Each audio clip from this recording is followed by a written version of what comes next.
Welcome to ETH Daily, a daily briefing on the latest in Ethereum. Here's your latest for Thursday, March 26, 2026. Sudoswap proposes a SUDO Ragequit proposal. Polygon proposes PIP85 to rebalance fee rewards, and EIP8141 is considered for inclusion for Ragequit. All this and more starts right after this message. Are you running a treasury? You need liquidity but don't want to sell ETH? Get the lowest fixed rates in DeFi and borrow against ETH, wrapped SETH, or RETH on liquidity.org.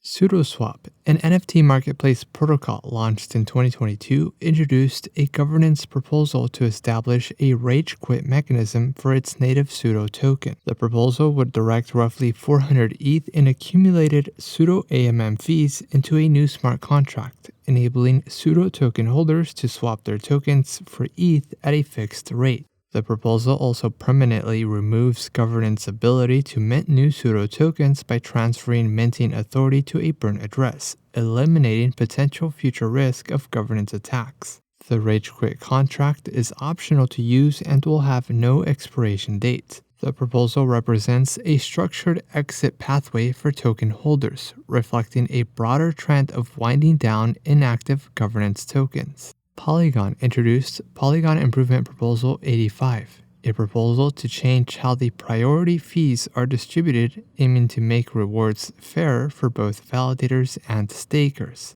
The proposal comes amid a recent surge of roughly 10x in priority fees on the network. Under the current system, most rewards go to larger validators based on stake weight, while pool stakers receive little direct share of the fees. PIP85 proposes splitting priority fees between validators and stakers, with 50% going directly to stakers. It also revises the validator rewards formula so that 75% is distributed on an equal-weighted, performance-adjusted basis, and 25% remains stake-weighted. Sandeep Nawal describes PIP85 as a balanced solution that gives stakers direct rewards. And lastly, Ethereum core developers moved Frame Transactions EIP8141 to considered for inclusion status as a non-headliner proposal for the Ragequit upgrade, which is the upgrade after Glamsterdam. EIP8141 is an account abstraction proposal that introduces a new transaction type, enabling features such as social recovery and native gas sponsorship. Frame transactions allow accounts to define their own validation, execution, and gas payment logic directly in EVM code, replacing reliance on the standard ECDSA signature model.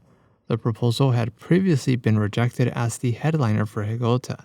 Final decisions on minor feature EIPs will be made during a 30-day window ending next month. In other news, Etherscan adds ERC8004 metadata, Cypherin Audits introduces the Battlechain testnet, and EigenCloud launches AgentsKit to beta. This has been a roundup of today's top news stories in Ethereum. You can support this podcast by subscribing and following us at ETH Daily. Also subscribe to our newsletter at ethdaily.io.